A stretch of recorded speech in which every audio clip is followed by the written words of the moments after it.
అక్కడ ఊరచెరువు అడ్డాడలో ఊదటానికి సాక్షాత్తు గంగానమ్మ విగ్రహాన్ని తీసుకెళ్లి మద్యం మత్తులో ఊరు బయట పడేసిన ఉదంతం అందరికీ తెలిసిందే. ఇది కదా అసలు కథ. ఊరంతా అలజడి, ఊర్లో పూనకాలు, ఊర్లో జ్వరాలు, ఊర్లో పరిస్థితులు చూసి మళ్ళీ మందేసి అదే విగ్రహం తెచ్చి ఊర్లో పెట్టాడు. మళ్ళీ ఇదంతా కూడా మర్చిపోయారు అనుకొని నీతి కబుర్లు చేయటానికి వచ్చిన నీతి అనిల్ నీకు ఏ రకంగా సమన్వయం నేను ప్రశ్నిస్తున్నా. ప్రజలు మర్చిపోయా అనుకుంటున్నావా? డబ్బుంటే అన్నీ జరిగిపోతాయి అనుకుంటున్నావా? అరకోటి అంటున్నావు. ఏంటా అరకోటి? నాకు అరకోటి ఇచ్చి మిగిలినంతా ఏదన్నా నువ్వు తీసేసుకో, నేను ఆ అరకోటి 50 లక్షలతో P4 కార్యక్రమాలు చేస్తా. రోజుకి అరకోటి అంటున్నావు కదా.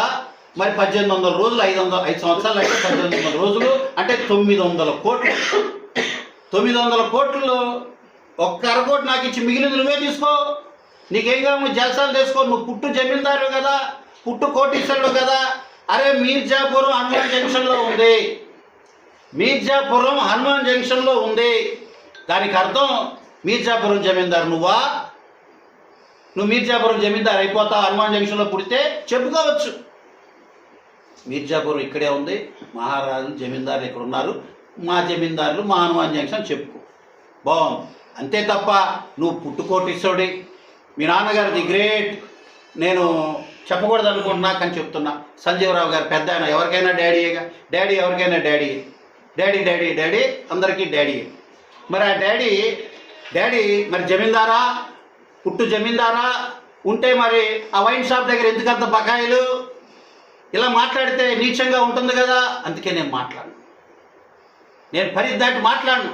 ఒకసారి మొదలెడితే ఎంతకెళ్ళాలి? గద్దే రామ్మోహన్ రావు గారు ఇండిపెండెంట్గా గన్నవరం వేస్తున్నప్పుడు, తర్వాత తెలుగుదేశంలో చేరినప్పుడు పసుపు కండువ, పసుపు రిబ్బన్ పట్టుకొని చీవిడి ముక్కేసుకొని లాగు ఊడిపోతూ పరిగెత్తిన పిల్లవాడు ఎవరో తెలుసా? ఈ కైలానీలే. మద్దతు ఇచ్చిన అప్పుడు జడ్పీటీసీ, అప్పుడు కాబోతున్న జడ్పీటీసీ తెలియదు, కైలానీల్ కుమార్ మాతృమూర్తి. ఏం మాట్లాడాలి? ఈ రాజకీయ ఆరంగేటం ఎక్కడి నుంచి మొదలైంది? ఆ తర్వాత ఎటు నుంచి ఏ కార్యక్రమం చేస్తే నీకు ఈ సీట్ వచ్చిందో వీటి గురించి లోతుగా రాజకీయాలు నేను మాట్లాడను. నాకు అవసరం లేదు.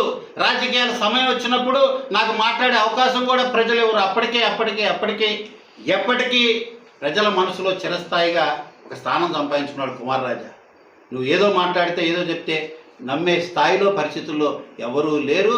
నాకు ఇంకా రెట్టింపు ఉత్సాహం వచ్చింది. మీరు ఈ రకంగా నన్ను అడ్డుకోవాలని చూస్తున్నారంటే నేను బాగా పనిచేస్తున్నట్టు అర్థం. మీరు రకంగా అడుగడుగునా నాపై బురద జల్లాలని చూస్తున్నారంటే మచ్చలేని ప్రజాసేవకుడిగా నేను ముందుకు సాగుతుందో నా ప్రస్థానం అని ఒక అర్థం. మీరే నాకు సర్టిఫికేట్ ఇస్తున్నారు. ప్రతిపక్షం వారి దగ్గర నుంచి సర్టిఫికేట్ తీసుకోవడం అంటే మామూలు విషయం కాదు. ఈ రోజున అడుగడుగునా నేను ఒక మంచికి ముందడిగేస్తే మీరు 10 మంది వచ్చి దాన్ని అడ్డుపడే ప్రయత్నం చేస్తున్నారంటే మీరు నన్ను చూసి భయపడుతున్నారని అర్థం. నా పామర్ అభివృద్ధికి నేను కష్టపడుతున్న విధానం చూసి విపక్షాలు పోస్తున్నాయని అర్థం. దాంట్లో భాగంగానే ఈ రకంగా బురద జల్లే రాజకీయాలు చేస్తున్నారు. అయినప్పటికీ దేన్నైనా ఎదుర్కోవడానికి సిద్ధం. మళ్ళీ ఇంకొకసారి ఎప్పుడైనా మూడొచ్చినప్పుడు మాట్లాడతా, ఇంకా చాలా విషయాలు చెప్తా. ఇది జస్ట్ ఏ పాజ్. మళ్ళీ ఇంకో సందర్భం వచ్చినప్పుడు మిగిలిన విషయాలని చెప్తా. మరి ఈ రోజున ఆరోగ్యం కొద్దిగా ఇబ్బంది ఉన్న మన జన సైనికులు తాడిశెట్టి నరేష్ గారు మన మధ్యకు వచ్చారు. ఆయన మాటల్లో కూడా విందాం.